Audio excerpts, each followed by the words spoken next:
Bismillahirrahmanirrahim. Assalamualaikum warahmatullahi wabarakatuh.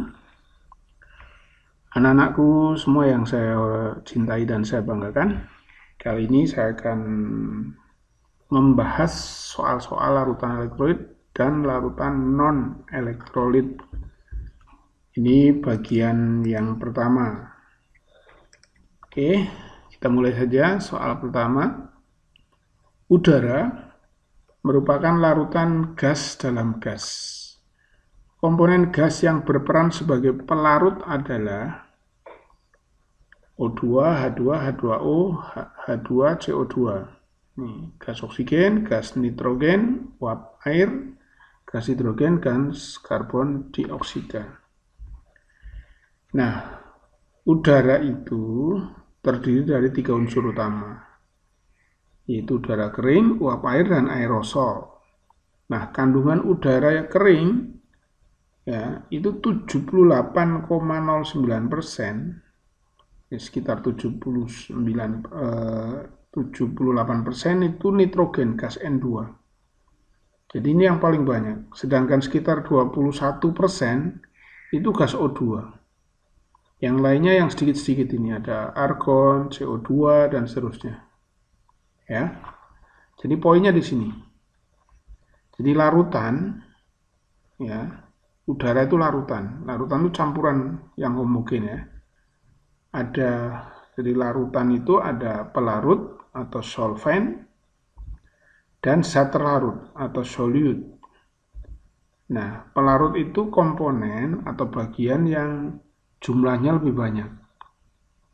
Jadi komponen udara yang lebih banyak itu yang gas N2 ini. Karena 78,09%. Nah, zat terlarutnya adalah komponen atau bagian larutan yang jumlahnya lebih sedikit. Nah, komponen yang lebih banyak itu gas nitrogen, N2. Ya, jadi jawabannya adalah yang B ini, N2. Oke. Soal berikutnya. Larutan natrium klorida dan larutan asam cuka, keduanya menghantarkan arus listrik. Hal ini menunjukkan bahwa kedua larutan adalah satu, merupakan senyawa ion, bersifat netral, mengandung ion, atau merupakan senyawa kovalen. Ini mana yang benar?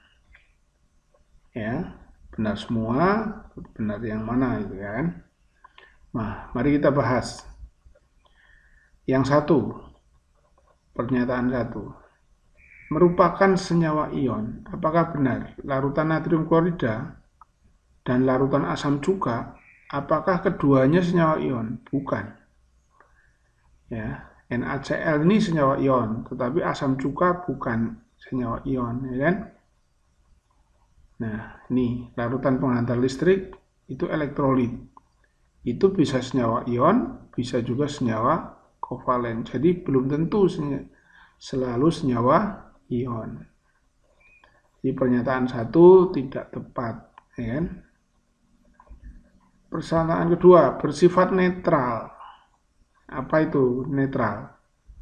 Nah, larutan penghantar listrik elektrolit itu bisa asam, ya. Ini otomatis tidak netral. Bisa basa juga tidak netral dan ada garam. Garam itu cenderung netral ya. Wah. Jadi ini juga salah yang nomor 2. Kemudian yang nomor 3, mengandung ion. Apakah natrium klorida, NaCl, dan asam cuka itu mengandung ion? Nah, dalam larutan elektrolit itu memang terdapat ion-ion yang bebas bergerak. Nah, jadi keduanya menghantarkan arus listrik. Kalau menghantarkan arus listrik, itu pasti di dalamnya ada ion yang bebas bergerak. Ya, jadi nomor 3 itu betul. Jadi kalau elektrolit itu pasti ada ionnya yang bebas bergerak. Apakah merupakan senyawa kovalen? Nah, larutan penghantar listrik itu bisa senyawa ion, bisa senyawa kovalen. Ya. Jadi pernyataan yang nomor 4 itu kurang tepat. Ya, karena yang senyawa kovalen itu asam cuka, tapi NaCl-nya tidak. Jadi jawabannya adalah yang E. Yang nomor 3 saja yang betul ini. Soal berikutnya. Jika suatu senyawa elektrolit dilarutkan ke dalam air, maka apakah senyawa akan mengendap, apakah akan terbentuk gelembung gas, dan seterusnya. Jadi suatu senyawa elektrolit dilarutkan ke dalam air. Kalau senyawa mengendap, belum tentu. Ya, tidak. Akan terbentuk gelembung-gelembung gas, juga belum tentu. Di elektrodanya, ya kan? Belum tentu. Air akan terionisasi menjadi ion positif dan negatif? Tidak. Ya kan? Yang terionisasi itu ya elektrolitnya. Kemudian zat larut tetap sebagai molekul? Tidak. Karena kalau senyawa elektrolit dimasukkan dalam air, itu akan membentuk kation dan anion, menjadi ion positif dan negatif. Nah, mengalami ionisasi membentuk ion positif dan negatif, kayak ini. Yang jawabannya adalah yang E. Ya, jadi suatu senyawa elektrolit dilarutkan dalam air, itu akan membentuk ion positif dan negatif. Jadi kation dan anion. Jawabannya yang E. Soal keempat. Suatu larutan merupakan penghantar listrik yang baik jika larutan tersebut mengandung, nah tadi prinsipnya adalah mengandung ion yang bebas bergerak. Nah, yang mana ini? Air yang terionisasi salah. Logamnya menghantar listrik bukan, oh ini larutan kok. Elektron yang bebas bergerak bukan elektron, tetapi ion yang bebas bergerak. Air yang merupakan penghantar listrik bukan. Nah, yang betul yang ini. Ya, ion yang bebas bergerak. Oke, jawabannya yang E. Jadi ion dalam larutan elektrolit harus bebas bergerak sehingga dapat mengantarkan arus listrik. Ada catatannya, ada ionnya dan bebas bergerak. Kalau tidak bebas bergerak ionnya, itu maka tidak dapat mengantarkan arus listrik walaupun ada ionnya. Misalnya dalam garam dapur. Dalam garam dapur padat itu ionnya tidak bisa bebas bergerak sehingga NaCl padat, S itu solid padat, tidak dapat mengantarkan arus listrik non elektrolit. Tetapi kalau NaCl dalam air itu ada ionnya yang bebas bergerak sehingga dia dapat mengantarkan arus listrik.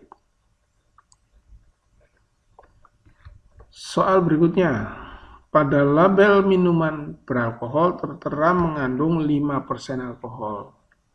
Dalam 100 ml minuman terdapat alkohol sebanyak, nah, ya 5%-nya, 5%, jadi 100 ml 5%-nya berapa? Ya, jadi 5/100 kali 100 mili kan sama dengan 5 mili. Itu. Oke. Jawabannya yang B. Soal berikutnya, suatu zat padat dilarutkan dalam air. Larutannya dapat mengantarkan listrik. Nah, tadi sama.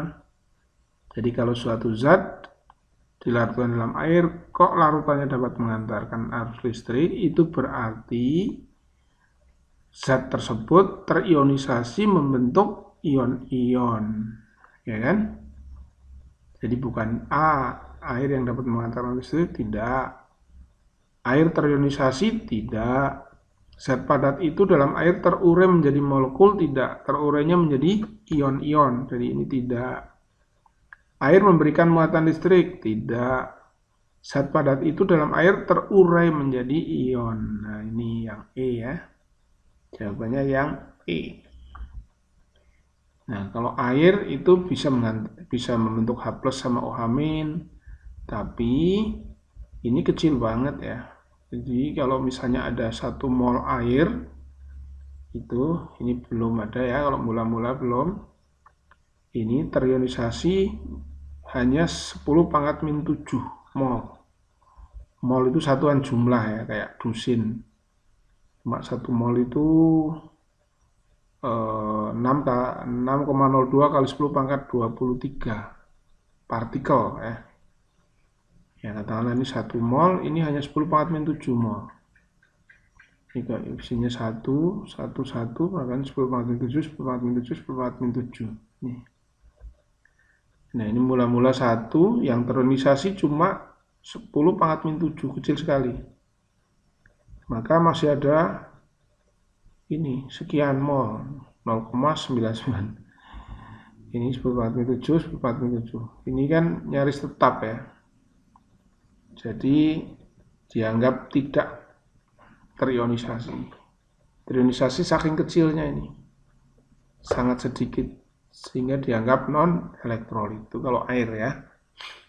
Oke, nanti ini kita bahas selanjutnya.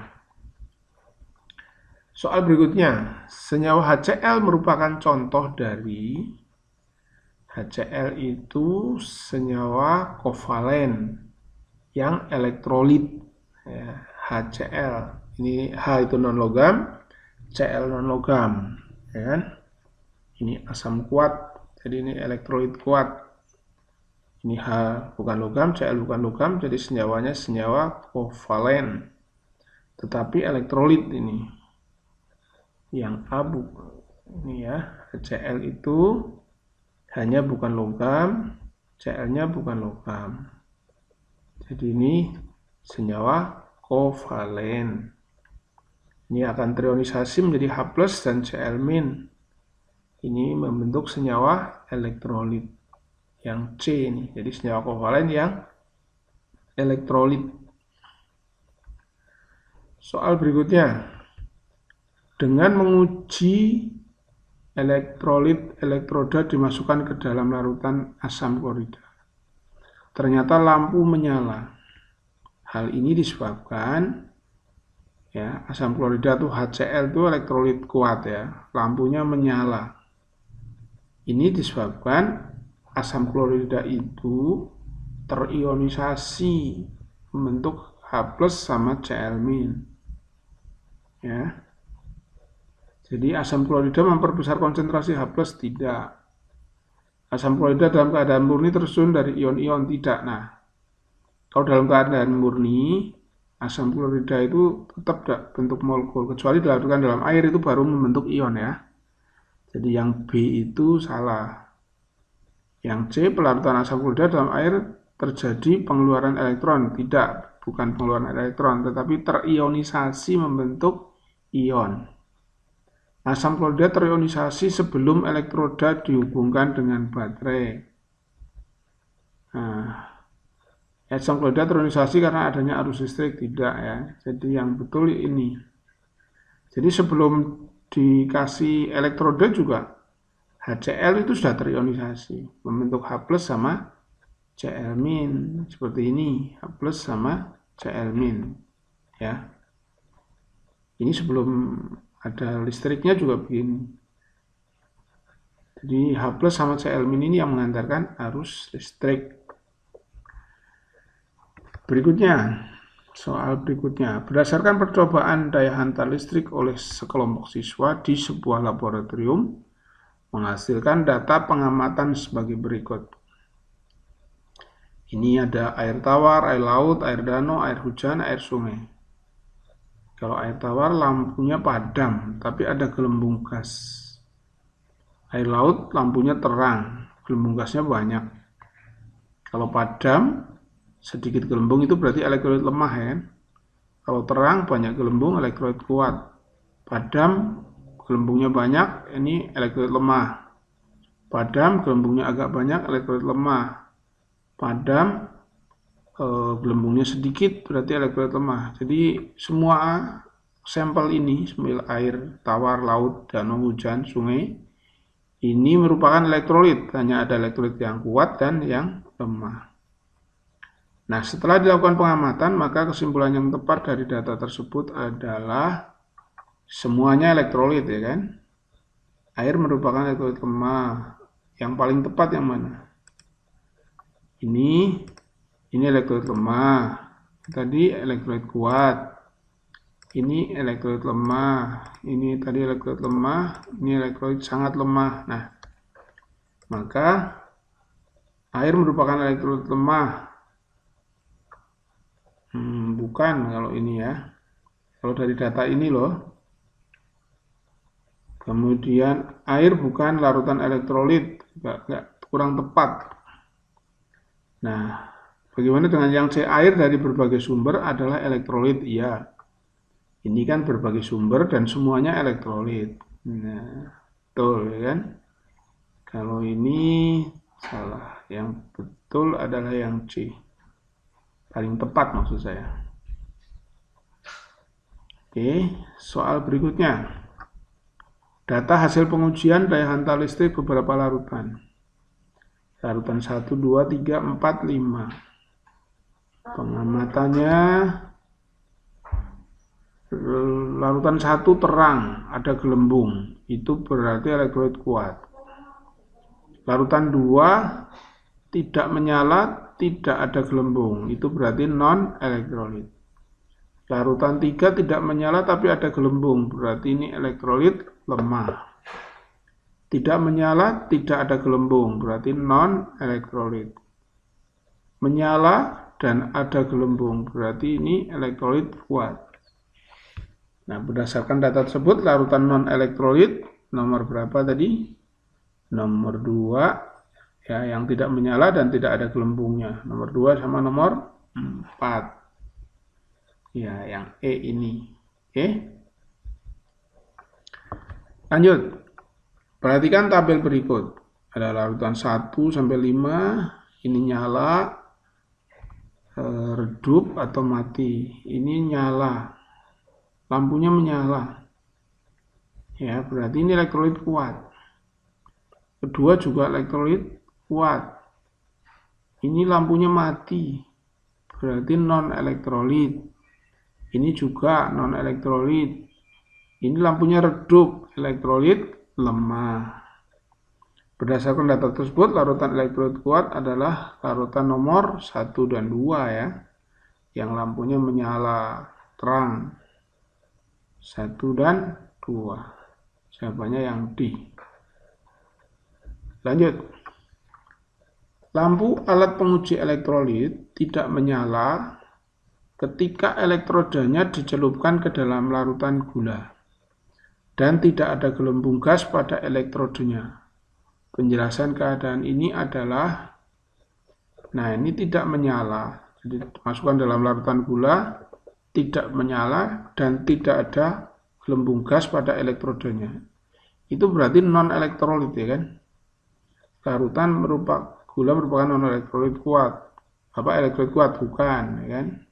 Tidak ada gelembung gas. Ini. Jadi kalau yang A bukan, yang B kan, larutan gula merupakan non elektrolit. Tuh, oke.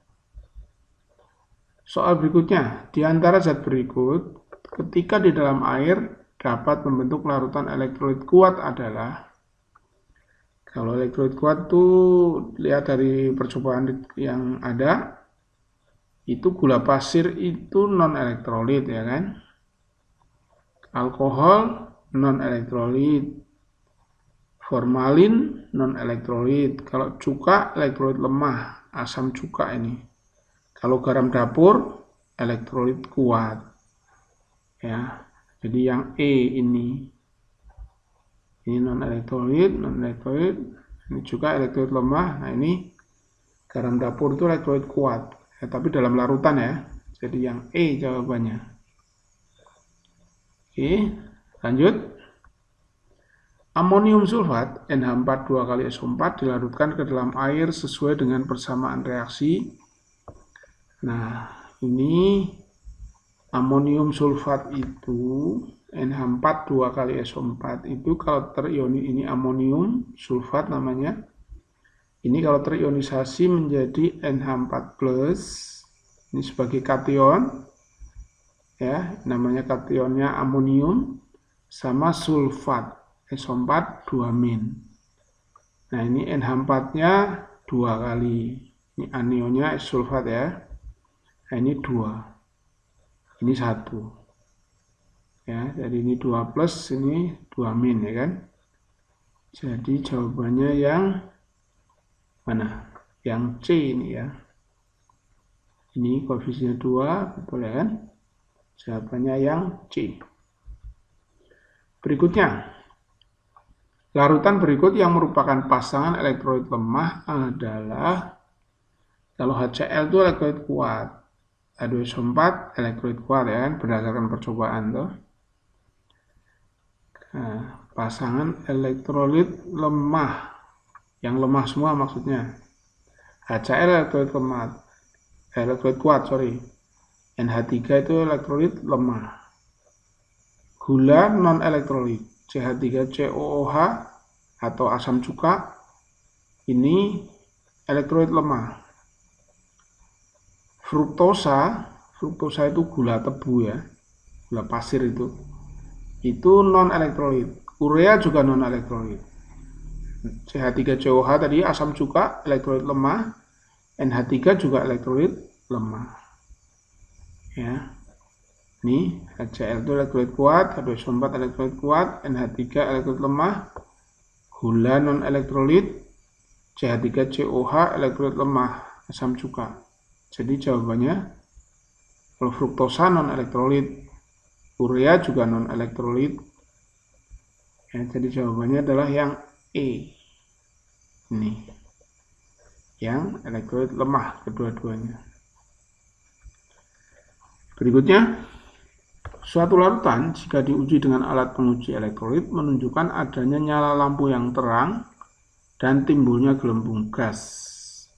Larutan tersebut kemungkinan merupakan campuran, ya, nyala lampu terang dan timbul gelembung gas, itu berarti elektrolit kuat ya kan. Kalau gula non elektrolit, urea non elektrolit, sirup non elektrolit, asam cuka elektrolit lemah. Nah, garam dapur ini yang elektrolit kuat, ya. Jadi kemungkinannya adalah yang E, karena nyala lampunya terang, timbul gelembung gas, ya. Itu berarti larutan elektrolit kuat. Kalau ini non elektrolit, urea itu non elektrolit, sirup non elektrolit, asam cuka elektrolit lemah. Garam dapur ini larutan elektrolit kuat. Maka jawabannya yang E, ya kan? Nomor berikutnya. Perhatikan beberapa larutan berikut. H2C2O4 2 molar dan seterusnya. Pasangan larutan yang diperkirakan memiliki daya hantar listrik sama kuat adalah asam ini H2C2O4, ini non elektrolit, ya kan? Ya. Kemudian SROH 2 kali itu elektrolit kuat. Ini K2SO4 ini juga garam elektrolit kuat. Kalau yang keempat ini urea. Ya, urea. Jadi ini non elektrolit. Kemungkinannya adalah ini. Kalau yang nomor 2 dan nomor 3 yang sama kuat, ya kan? Nah, ini elektrolit lemah, ini asam bikarbonat. Ini elektrolit kuat, ini non elektrolit. Nah, jadi kemungkinannya adalah yang C, yang nomor 2 dan 3. Ya kan? Nih. Jadi SROH 2 kali 2 molar. Ini karena elektrolit kuat, ini ya. Ini kalau dihitung seperti ini, mula-mula ini 2 molar. Kalau mula-mula ini belum ada, belum terionisasi kan? Nah, kemudian terionisasi kalau elektrolit kuat itu terionisasi semua, 2 molar ini terionisasi 2 molar. Nah, ini akan membentuk 2 molar karena ini koefisiennya 1, ini membentuk karena ini koefisiennya 2, maka kalau sini satunya 2, maka 2-nya 4. Jadi pada akhir reaksi ini habis, mula-mula 2 molar, terionisasi 2 molar, maka akhir reaksi habis. Kalau yang ruas kanan, di sebelah tanda panah kanan ini hasil. Ya, ini tinggal nurunkan saja. Nah, K2SO4 sama kalium sulfat. Ya. Mula-mula ini 2 molar, ini kan 2 molar, ini belum ada. Terionisasi karena asam elektrolit kuat ini semuanya 2 molar, ini 2 ya, ini satunya 2, duanya 4, ini satunya 2 molar. Pada akhir reaksi ini 2 molar, terionisasi 2 molar nih habis. Nah, yang ruas kanan ini bukan sisa tetapi hasil ya. Ini tinggal turunkan 4 molar, ini 2 molar. Nah, ini 2 molar sama 4 molar ionnya, berarti 6 molar. Ini juga 6 molar, 4 sama 2 kan. Nah, ini yang sama kuat berarti, karena jumlah ionnya sama. Oke. Nih, jadi jumlah ionnya sama 6 molar. Oke. Daya hantar listriknya otomatis sama kuat. Soal berikutnya, di bawah ini yang dapat mengantarkan listrik paling baik. Paling baik. Ini kalau gula kan non elektrolit. Asam asetat ini asam lemah, berarti elektrolit lemah, ya kan? Asam asetat 1 molar ini elektrolit lemah juga. NaCl 0,1 molar ini elektrolit kuat, ini elektrolit kuat. D sama E sama-sama elektrolit kuat. Nah, ini konsentrasinya 0,1 molar, ini 1 molar. Ya, tentu saja yang paling kuat adalah yang elektrolit kuat dan konsentrasinya tinggi kan. Ini yang E. Jadi NaCl ya. Ini terionisasi sempurna kan. Ini kalau 0,1 ini cuma belum ada. Ini terionisasi sempurna semuanya. 0,1, ini 0,1. Nah, ini habis. Ini 0,1, 0,1. Ya, jadi ionnya 0,1 tambah 0,1. Ini 0,2 saja. Tapi kalau ini ya bedanya ini mula-mula 1 belum ada 1M, ini 1M, ini 1M. Nah, ini 1M, ini 1M. Ini cuma 0,2 molar, ini 2 molar. Ya, tentu saja akan akan lebih kuat yang E ini, menghantarkan listrik lebih baik. Itu yang jumlah ionnya banyak, ya, yang 2 molar ini. Jawabannya yang E, penghantar listrik paling baik.